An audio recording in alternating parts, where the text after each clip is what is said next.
This whole case started on Friday with a report of a canoe adrift. A fisherman reported that they saw the canoe that matched the description of what the couple was actually using. It's a local couple here, obviously. We got on Saturday morning around 10 o'clock, I believe, we had another report that there was a person in the water, unresponsive. We responded to that, and the crew recovered a male, brought him on board. After further investigation by Maine Marine Patrol, they came down to the conclusion that this was a couple that was out in that canoe. Another fisherman found a cooler that had a name of one of the deceased. They put the dots together, and obviously being them, we started a search Saturday evening.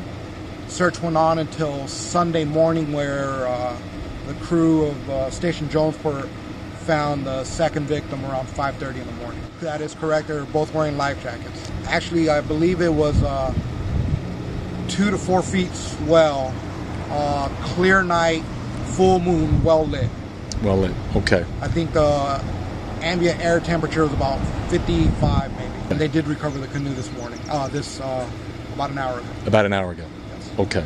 As always, whenever you're doing any activity with the ocean, especially up north, this far north, even though the air temperature might be at 75, that water temperature is the one that causes the biggest issue. So whenever you're going to do an event out in the ocean, please have a float plan. Let somebody know what your plan is, departure time, arrival time. A radio is key to carry with you if you have one, and a EPIRB of some sort to get a signal out in the event you find yourself in an emergency situation. Their neighbors did comment that they always did go canoeing. As far as the float plan, I'm not sure if they had something like that or let people know. Well, I've lived across the road about 41 years, and I've known her as a child, growing up. Mm-hmm. But I've known the both of them since they married.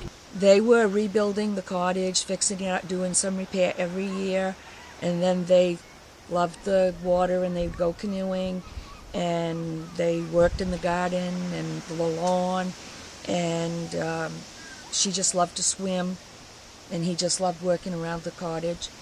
I know they had been doing it for a long time, and we had fear that they were taking a big risk, the distances that they were going out. They would go all the way over to Rogue Island that we Yes. can see here in the background, is that Yes, right? yes. Okay. They were, I believe, very happy. They were very thrifty and wise, and they were planning their full retirement, and they had bought a piece of land up in the Masons Bay area, and in 2 years, he told me, they were going to be building, and they would live in the cottage for 6 months until they got it up, and that he had some health problems, and he said, I don't have it when I'm here. And I said, well, when you get up here, Roy, for good, I said, your stress will be gone. And I said, I bet you hate going back. And he said, I do.